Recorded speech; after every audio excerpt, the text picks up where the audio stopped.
Welcome back, everyone. Ready for another deep dive? Always. All right, well, this time we're heading to Lacrosse, Wisconsin, 1953. Yes. The Evelyn Hartley case. A case that, well, it's been cold for over 70 years now. It's one of those cases that just grabs you, small town, seemingly safe, and then, bam, a young girl vanishes. It really is a case full of twists and turns, Yeah. dead ends. And it all happened in a town that seemed, well, picture perfect from the outside. Right. And that's what we're going to try to unpack today. We're working from a true crime podcast episode that does a really good job breaking down the case. But we're going to, add our own analysis, look for any new angles. I think what makes this case so fascinating is the contrast, right? You have this idyllic, almost all-American town, Mm. but beneath the surface, there's this unsolved mystery that just won't let go. And we're going to try to get a grip on it today. Now, before we get into it, I've got to ask you about something I read. Something about Ed Gein being connected to this case. The Butcher of Plainfield. Yeah, it's true. He was active in Wisconsin during that time period. Now, investigators did ultimately rule him out, but his presence in the area just adds this extra layer of creepiness to the whole story. No kidding. Okay, so let's rewind back to 1953. Set the scene for us. What was Lacrosse like? Okay, so picture this. A tight-knit community, strong connection to the local college, a place where, people felt safe, so safe that many residents, especially in the newer parts of town, they didn't even have curtains or blinds on their windows. Wow, really? That's a level of trust you don't see much these days. Exactly, and that's what makes what happened to Evelyn all the more shocking. It was homecoming night at the college. The town was buzzing with excitement. So a pretty typical night for Lacrosse. What about Evelyn? Evelyn, she was a responsible 15-year-old. She was babysitting for the Rasmussen family. They had a 20-month-old daughter, Janice. The Rasmussens were out at the homecoming game, and Evelyn was watching Janice. Okay, makes sense. So far, everything seems, pretty normal. So what happened? How'd everything go so wrong? Well, at 8:30 p.m., Evelyn's parents were expecting a call from her.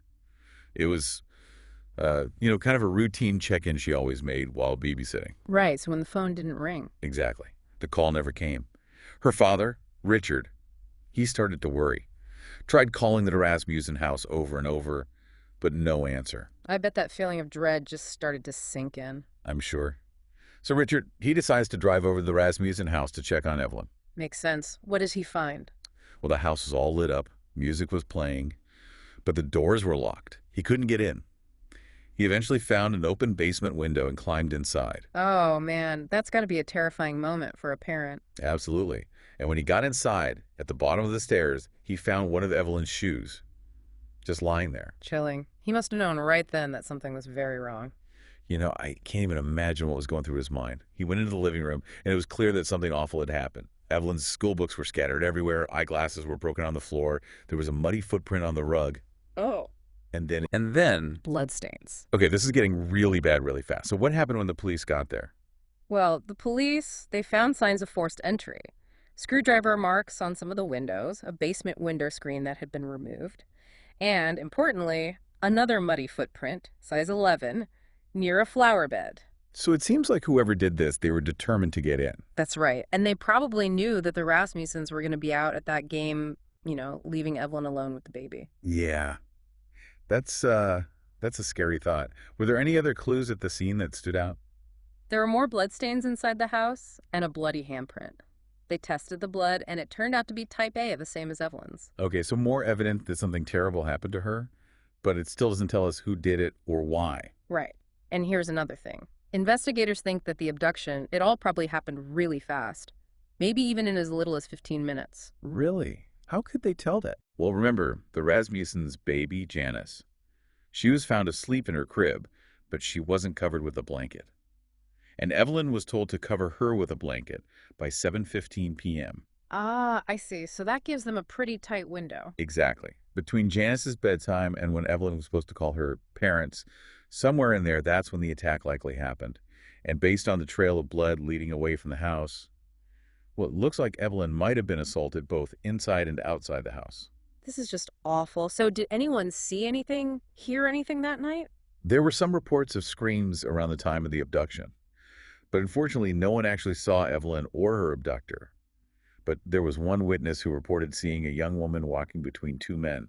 She looked unsteady, like she was being forced. And this was just a few blocks from the Rasmussen house. Okay, so that's something. That must have been a lead the police jumped on right away. Right, and the same witness later saw those three people again. This time they were in a dark green Buick. The young woman was slumped in the back seat. That sighting, along with the blood evidence, the forced entry.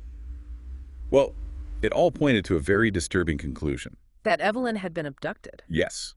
The search for Evelyn, it was massive. Thousands of volunteers. I mean, they were combing through fields, dragging rivers and lakes, even checking recently dug graves. It's hard to even imagine, the scale of that search, the desperation. It really shows you how this case just gripped the entire community. Yeah, it wasn't just a police investigation. It was a whole town coming together, trying to make sense of this horrible thing. And trying to find Evelyn. So did anything come up during that search? Any leads? Any evidence?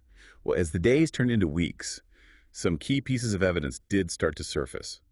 About a week after Evelyn disappeared, a bra and a pair of women's underwear were found Okay. Where were they found? along a highway south of Lacrosse, and both items were stained with type A blood. Evelyn's blood type. So that must have been a huge development, right? Did it help them narrow down the search area at all? It did. And then, just a few days later, another discovery.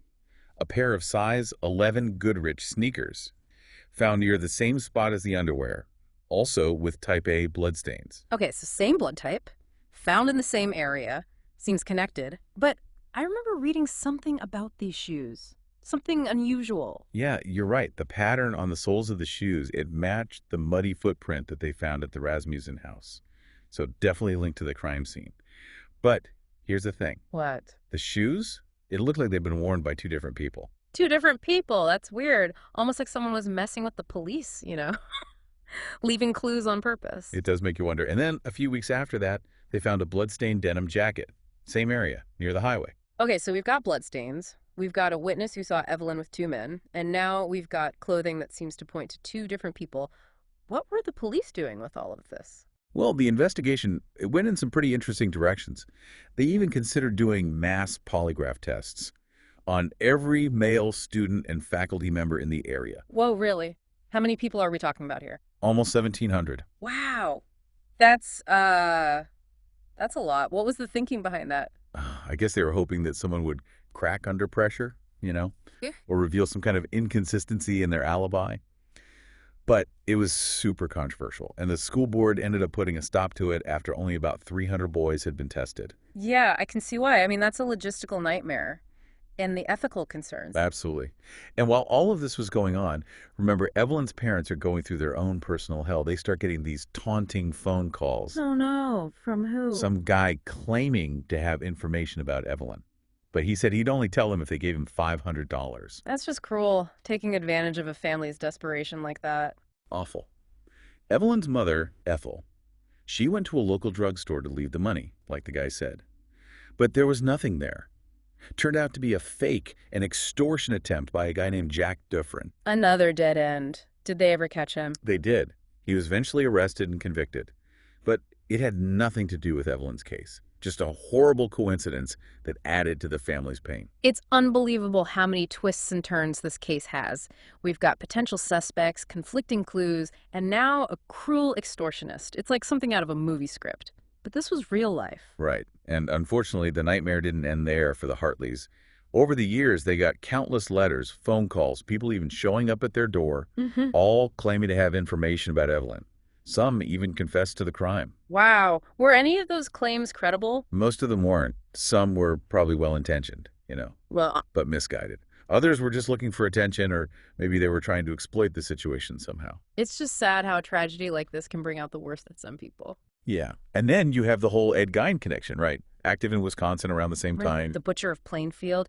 I remember you mentioned him earlier. It makes sense that people would connect him to Evelyn's case. He was notorious for grave robbing and, well, much worse. But you said investigators ruled him out. Why was that? His M.O., it just didn't fit with what happened to Evelyn. And most importantly, her dental records didn't match any of the remains that were found on his property.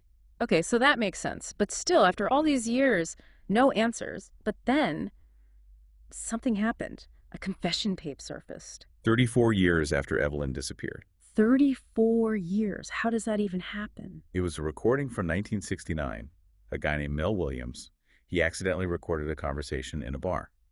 And on that tape, there's a man, Clyde Kaiwi Peterson, who seems to confess to being involved in Evelyn's abduction and murder, along with two other guys, Jack Guerrero and a third man who's not named.